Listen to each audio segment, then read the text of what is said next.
Okay, this is a video identifying the facial bones of the skeleton using both the colored one and the plain one, because again, the plain one is what you'll be looking at on your test. So, start out with the nasal bone. So the nasal bone makes up the bridge of your nose, and so it's this purple bone right here. There's a pair of them. So it's right here. So look, it's a very narrow strip right there. Okay. Next is the maxilla bone, which is your upper jaw. So this is in yellow. So notice it does go up by your nose. Hold your teeth and the beginnings of your cheek right here. Okay. So on here, this is the maxilla right here. And then on the maxilla, you want to be able to identify the infraorbital foramen. And so that's a foramen, or a hole under the eye. So that's this on either side. Remember, on the frontal bone, we have the supraorbital foramen, and on the maxilla, we have the infraorbital foramen. So here they are on this one right here.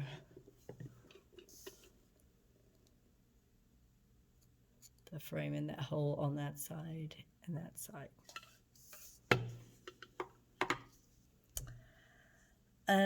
Next is the zygomatic bone, which is the cheekbone. So if you point to the point of your cheek, it is right here, the cheekbone. And then you can see right here. So again, you'll want to look for sutures right here, because we see that we have some maxilla right here. So here's the zygomatic bone. It even goes back here. Okay. So on the zygomatic bone, we have the temporal process. So it's easy to see. This is the temporal process of the zygomatic bone. It fuses with the zygomatic process of the temporal bone to make this zygomatic arch. Confuses kids, but you need to get it straight. So here we have, here's a suture that separates them. This is the temporal process of the zygomatic bone, and this is all zygomatic bone. Okay. Next is the lacrimal. The lacrimal is where your tear ducts are, where tears come from. So it's this tiny little bone. So you have nasal, frontal, lacrimal, ethmoid. Okay, so here we go on this skull. Nasal, maxilla, did I say maxilla? And then lacrimal right in here, and then ethmoid is right here. So the lacrimal's right in here. It's in the corner of your eye. The palatine bone. Okay, so if we flip this over, you can see this is maxilla still, so it's the jaw. This is the upper roof of your mouth, or your hard palate, but the back part of it is made up of palatine bone. So it goes across and it goes a little bit down the side, but I would identify it right here, palatine bone. So, and remember, this is sphenoid bone hanging down. So, on this skull, the palatine bone. Okay, so you're going to look for a suture line. So here's the maxilla, the top of the jaw. There's a suture line right here, and this is the palatine bone right here, and then it comes down the side. Remember, this is sphenoid. The vomer, you can see the vomer from the same view. So the vomer is the bottom part of your nasal septum. The ethmoid bone is the top part of your nasal septum. So the nasal septum divides your nose,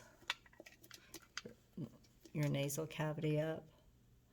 Okay, so the vomer is the top, or the ethmoid is the top in the white. The vomer is right here in the green, so it's the bottom part.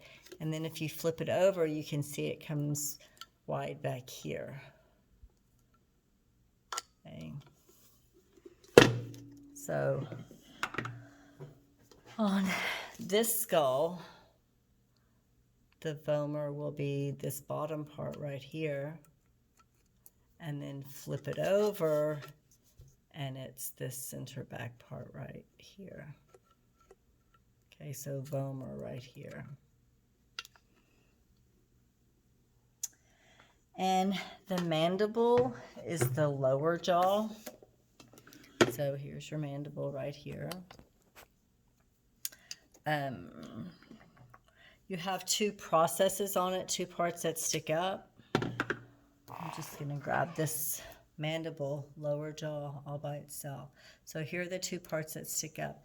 This back part is the condylar process, and this is what forms that temporomandibular joint right here. So this is the only movable joint in the jaw. So temporomandibular joint. So condylar process of the mandible, and then you have the mandibular fossa on the temporal bone. Okay. So just to see it here, here's the mandibular fossa, and this bone fits in right into those, and then you can see the jaw action. Okay, that's the joint. So mandibular fossa, and then this next one is the coronoid. It's the condylar process sticks out. It's a process, and then the coronoid process, it also sticks out. And then last but not least, you have two little foramen right here. There's one here, and there's one right here. See the two foramen here and here. Those are the mental foramen. And then the hyoid bone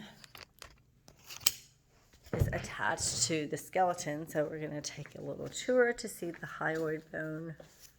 So here's the skull right here. And then under the skull on the cervical vertebra, you can see this hyoid bone. So it's just a U shape. You just have to be able to recognize it. And it's unique because it's the only bone in the body that doesn't articulate with other bones. And it's held in place by muscles that go from here up to the styloid and the mastoid process. So those processes that we had, styloid and mastoid. Wow, this might have been the way to look at them. Anyway, there you go.